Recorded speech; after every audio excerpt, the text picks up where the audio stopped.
Bersiap. Berdoa mulai.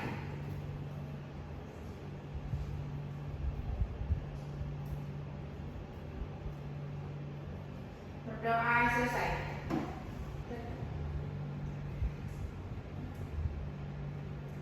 Oke, sebelum kita memulai kelasnya, bagaimana kabar Anda semuanya?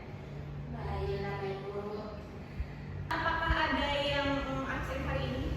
Ada yang datang? Ada Bu, Atika Bu, dia lagi sakit. Tolong nanti dibantu catat ya ketua kelas siapa yang nggak hadir hari ini. Iya Bu. Kita mulai dengan nggak absen ya. Iya, Bu.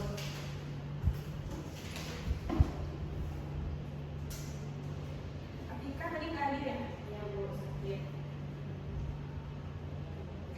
Harisa Ivana, Hadir Bu.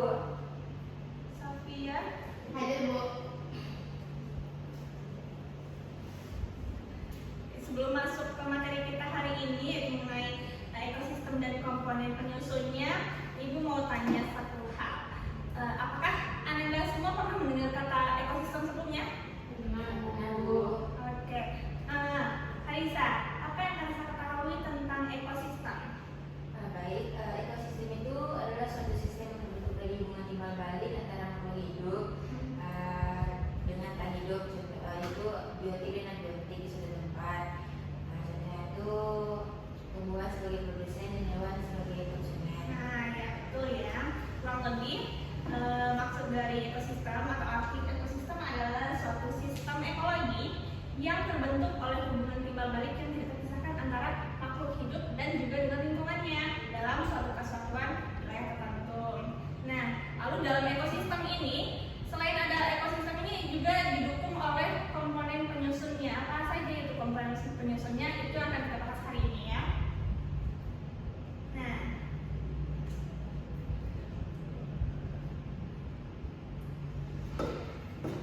komponen ekosistem ini terdiri dari dua bagian ya, dua komponen utama, yaitu ada komponen biotik dan juga komponen abiotik. Yang akan kita bahas pertama itu adalah komponen biotik.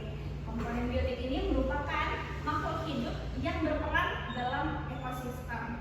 Nah, komponen biotik ini meliputi beberapa hal. Yang pertama ada produsen, konsumen, lalu juga ada dekomposer dan detritivor. Apa itu produsen? Bisa kita lihat pada layar. Produsen itu kan merupakan tumbuhan yang menghasilkan penyedia makanan untuk konsumen. Gitu. Nah, untuk konsumen sendiri merupakan hewan yang memakan makhluk hidup. Konsumen ini merupakan organisme heterotrof yang memperoleh energi dengan memakan organisme lain, yang dimakannya tentu produsen. Nah, lalu kita masuk, ada lagi selain produsen dan konsumen, ada lagi namanya dekomposer. Nah, apa itu dekomposer? Dekomposer ini merupakan pengurai organisme yang menguraikan sisa-sisa makhluk hidup menjadi bahan anorganik. Contohnya aja seperti bakteri, lalu ada juga jamur. Nah, sedangkan detritivor merupakan organisme yang memakan partikel organik hasil dari dekomposisi. Itu hasil hasil dari makanan dekomposer ini. Lalu contohnya detritivor ini yaitu cacing tanah sebenarnya, cacing tanah. Nah, tadi kan selain komponen biotik ada juga namanya komponen abiotik. Nah, komponen abiotik itu merupakan unsur yang tidak hidup yang mempengaruhi ekosistem. Ini merupakan lingkungan, seperti lingkungannya dari ekosistem. Nah, contoh dari komponen abiotik ini yang ada di lingkungan kita itu ada cahaya matahari, lalu suhu, air, tanah, juga udara.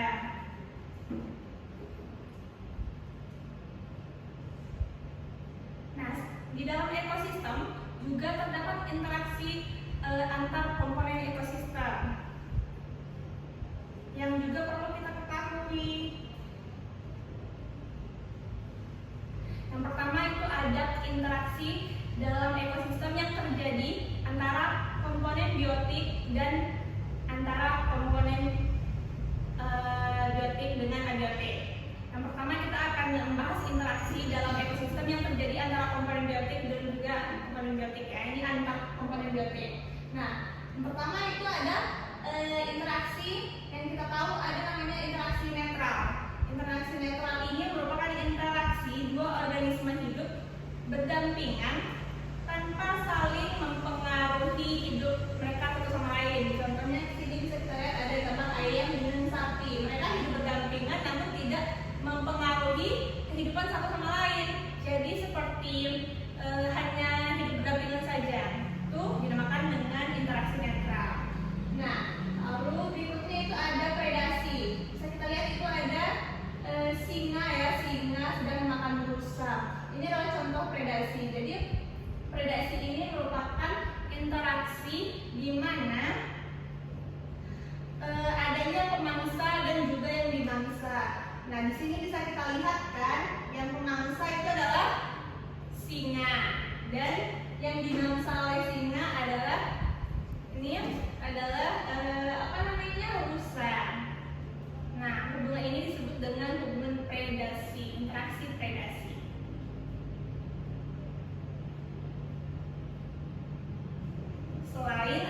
Selain hubungan apa tadi namanya interaksi netral dan interaksi predasi, ada juga lagi namanya interaksi parasitisme. Parasitisme ini kan ada yang namanya parasit ya. Kita tahu kan apa arti parasit? Nah, interaksi parasitisme ini merupakan di mana hubungan antara satu organisme yang mendapatkan keuntungan sementara organisme lainnya dirugikan. Contohnya adalah yang diuntungkan di sini adalah parasitnya dan dirugikan di sini yang diuntungkan di sini adalah benalunya. Benalu itu kan parasit ya pada tubuh pada pohon gitu. Atau pohon ini bisa juga kita sebut dengan namanya tumbuhan inang. Nah, ini interaksi ini kita sebut dengan interaksi parasitisme. Lalu lanjut, selain itu juga ada namanya interaksi komensalisme. Komensalisme ini merupakan interaksi antara satu organisme yang mendapatkan keuntungan sementara organisme lainnya atau inangnya itu tidak dirugikan. Nah, ini contohnya ada penyu dengan ikan-ikan kecil ini. Kan penyu berenang, lalu ikan-ikan kecil ini dia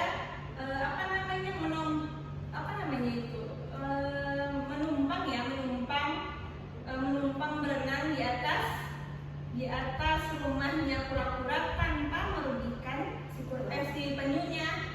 Nah, itu namanya interaksi komensalisme. Nah, selanjutnya juga ada interaksi mutualisme. Nah, maksudnya interaksi mutualisme ini adalah interaksi yang menguntungkan antara dua organisme yang saling berinteraksi, yang saling berhubungan. Contohnya di sini adalah ada lebah dengan bunga. Nah, lebah membantu penyerbukan bunga dan bunga juga memberikan energi, memberikan makanan bagi lebah sendiri. Nah, interaksi ini disebut dengan interaksi mutualisme yang saling menguntungkan kedua belah pihak. Nah, itu tadi kan kita bahas kan interaksi antar komponen biotik dengan biotik ya. Selanjutnya akan kita bahas interaksi antara komponen biotik dengan komponen abiotik. Nah, contohnya di sini adalah fotosintesis, ya. Misalnya tumbuhan memerlukan cahaya matahari, air dan mineral dari tanah, ya. Nah, interaksi ini juga disebut dengan interaksi antar biotik dan abiotik. Fotosintesis ya, fotosintesis. Lalu kita masuk ke macam-macam ekosistem. Nah, ada ekosistem alami dan juga ada ekosistem buatan. Siapa yang tahu apa itu ekosistem alami? Kayak saja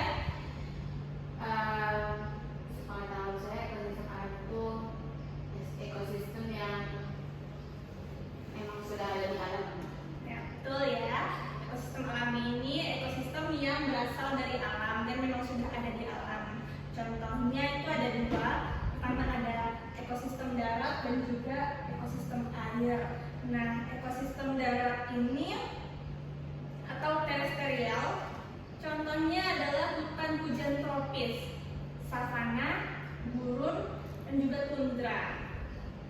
Untuk ekosistem airnya, contohnya air tawar. Air tawar seperti danau, lalu juga ada sungai. Nah, selain air tawar juga ada air laut. Air laut ini contohnya bisa kita lihat seperti terumbu karang, lalu juga laut dalam. Nah, tadi selain ekosistem alami juga ada ekosistem buatan. Ekosistem buatan kan yang kita tahu itu merupakan ekosistem yang dibentuk sendiri oleh manusia tanpa adanya campur tangan alam ya. Ini benar yang dibuat oleh manusia. Contohnya seperti sawah, waduk, kebun juga akuarium. Nah, ini dia contohnya. Ini yang gambar sebelah kiri itu merupakan ekosistem alami. Contohnya adalah sungai ya. Nah, sebelahnya juga ada ekosistem buatan, sawah.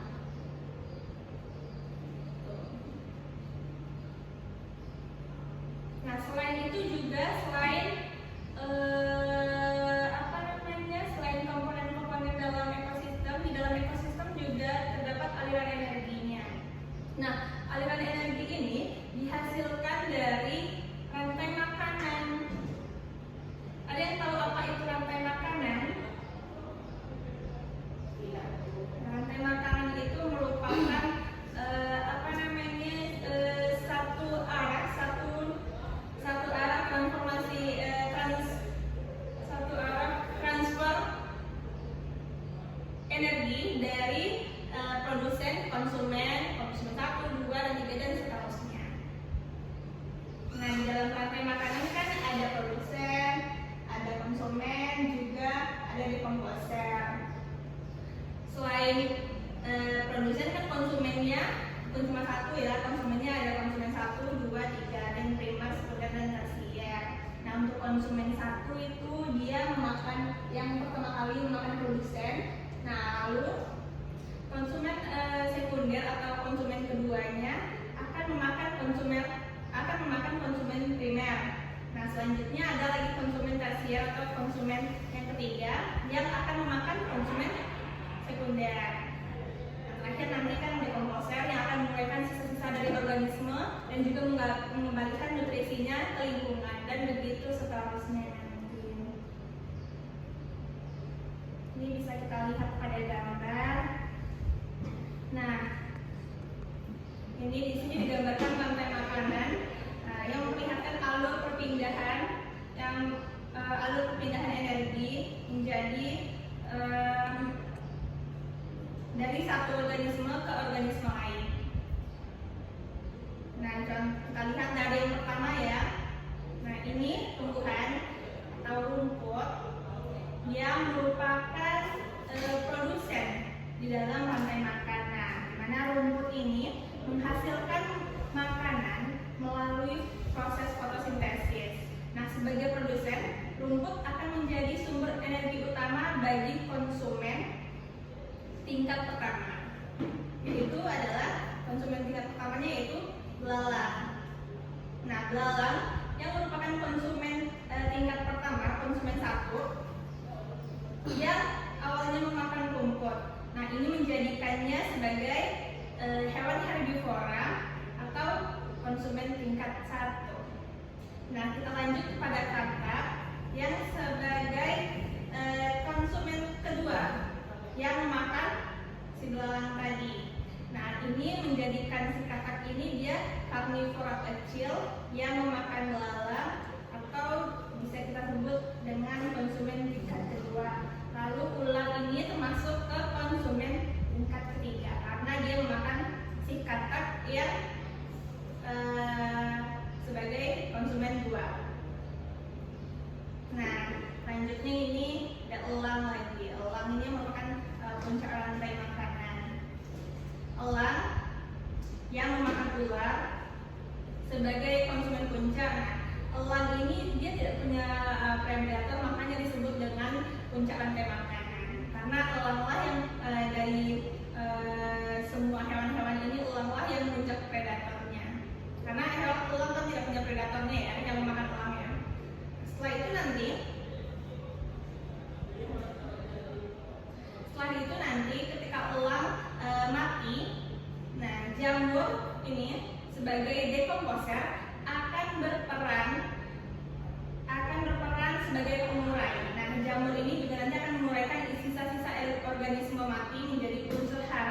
yang akan kembali diserap oleh tumbuhan.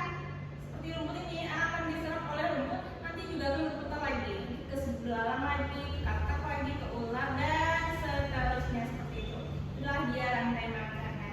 Lalu selain rantai makanan juga ada namanya jaring-jaring makanan. Nah, jaring-jaring makanan ini bisa kita lihat lebih banyak ya, lebih besar dari rantai makanan karena jaring-jaring makanan ini merupakan kumpulan dari rantai makanan. Nah, makanya dia lebih banyak cabangnya. Ini ada padi, ada rumput, juga ada wortel sebagai produsen. Nah, ini dia konsumennya, konsumen satunya, lalu naik ke konsumen dua. Nah, ini konsumen dua. Nah, setelah kita tahu tadi tentang rantai makanan dan jaring-jaring makanan, dapat kita bedakan lagi apa bedanya antara rantai makanan dan jaring-jaring makanan. Nah, siapa yang bisa menyimpulkan tadi antara rantai makanan dan jaring-jaring makanan? Apa bedanya antara kedua ini? Yang bisa membedakan? Enggak ada, oke.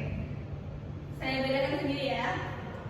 Nah, kalau rantai makanan ini merupakan urutan satu arah dari dari transfer energi atau dari perpindahan energi dari produsen ke konsumen. Nah, sementara jaring-jaring makanan ini merupakan kumpulan dari si rantai makanan yang saling berinteraksi. Kan ini ke sini dan saling berinteraksi lalu membentuk hubungan yang kompleks.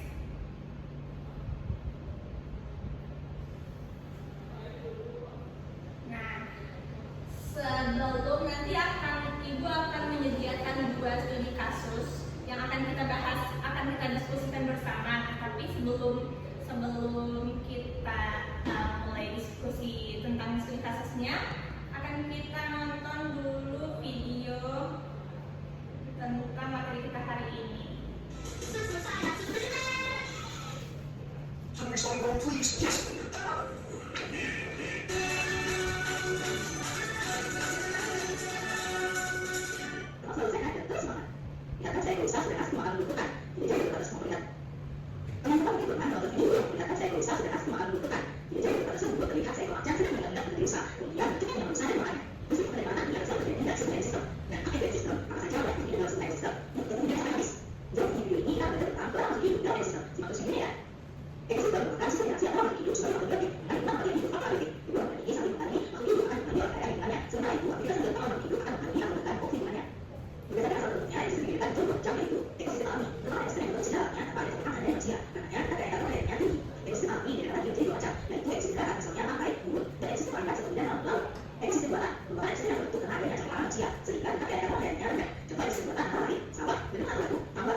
Itu tadi dia video tentang ekosistem ya. Ibu harap kalian tadi memperhatikan videonya dengan baik, sehingga kita nanti bisa mendiskusikan tentang mendiskusikan case study kita yang akan kita bahas saat ini ya. Ini ada case study pertama. Nah, soalnya bisa lihat di depan ya. Sebuah kebun sekolah memiliki banyak cacing tanah, rumput liar, dan beberapa ayam peliharaan. Dan jika jumlah cacing tanah tiba-tiba berkurang drastis karena penggunaan pestisida, bagaimana dampaknya terhadap ekosistem tersebut? Siapa yang bisa menjawab secara singkat saja? Apa yang terjadi jika cacing tanah ini mati, lalu rumput liarnya bagaimana? Dan ayamnya, bagaimana rantai makanan yang ada di sini?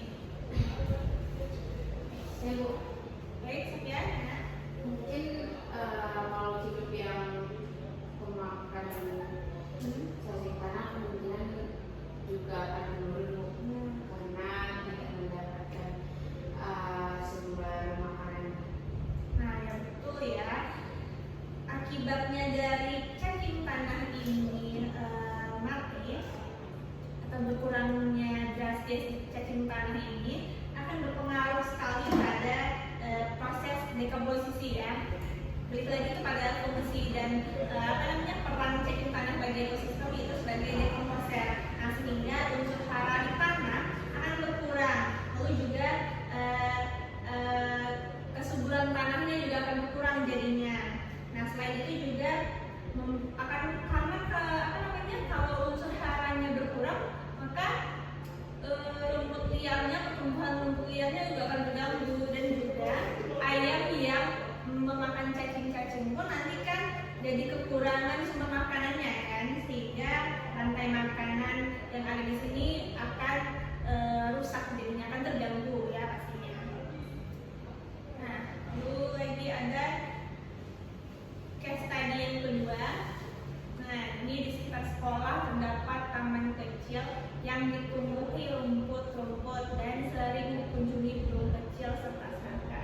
Suatu hari, rumput di taman tersebut dibersihkan seluruhnya oleh petugas kebersihan. Nah, Ibu mau kalian menganalisis apa dampak dari jangka pendek dan jangka panjangnya.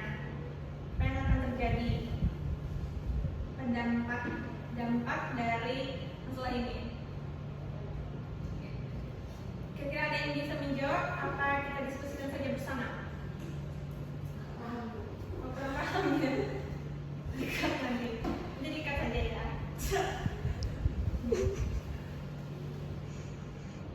Saya bantu jawab saja ya.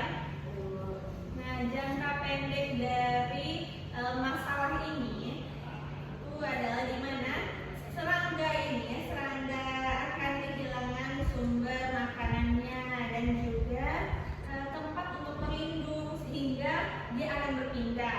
Kalau dia tidak ada tempat berlindung, maka dia akan berpindah. Kalau dia tidak ada lagi sumber makanannya, maka dia akan akan mati ya. Lalu lagi ke jangka panjangnya, apa sih dampak jangka panjang dari masalah ini? Nah, burung kecil ini kan yang akan makan serangga ya.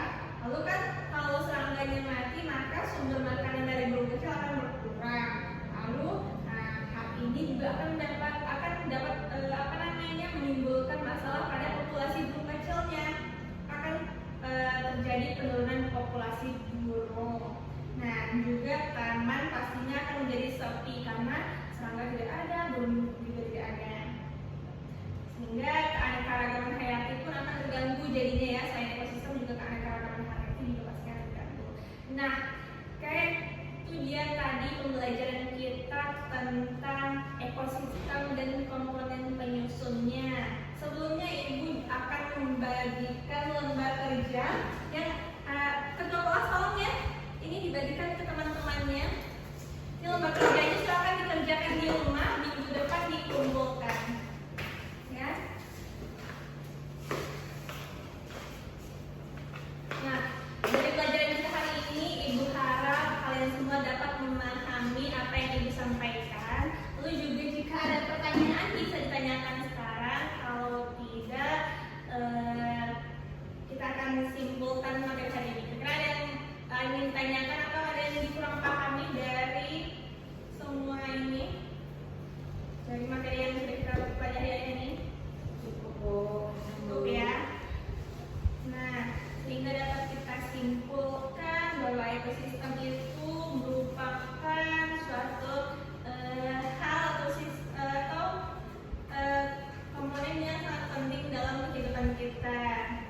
Nah, selain itu komponen ekosistem itu terdiri dari komponen biotik dan juga abiotik. Tadi kita juga sudah belajar selain komponen abiotik dan biotik juga terdapat ada interaksi ya, interaksi antar komponennya. Gitu kan ya, tadi kita belajar ya, dan juga tadi ada aliran energinya juga yang perlu kita ketahui ya. Nah, Ibu harap Ananda semua belajar dengan serius lagi tentang materi kita hari ini karena minggu depan kita akan melakukan penilaian tengah semester. Pastinya juga materi renang ini pasti masuk ya. Saya harap tadi ada yang mencatat materi apa yang saya sampaikan tadi hari ini. Dan juga jangan lupa untuk lembar kerjanya minggu depan apa besok ya? Besok apa minggu depan dikumpulnya? Minggu depan aja Bu. Minggu depan aja ya. Oke, minggu depan silakan dikumpul di meja saya secara kolektif ya. Ketua kelas tolong nanti dibantu kumpulkan lembar kerja teman-teman ya. Oke. Saya tutup kelas hari ini dengan mengucapkan hamdalah. Alhamdulillah rabbil alamin. Oke, terima kasih atas perhatian dan atensinya dari kita semuanya. Saya akhiri. Assalamualaikum warahmatullahi wabarakatuh.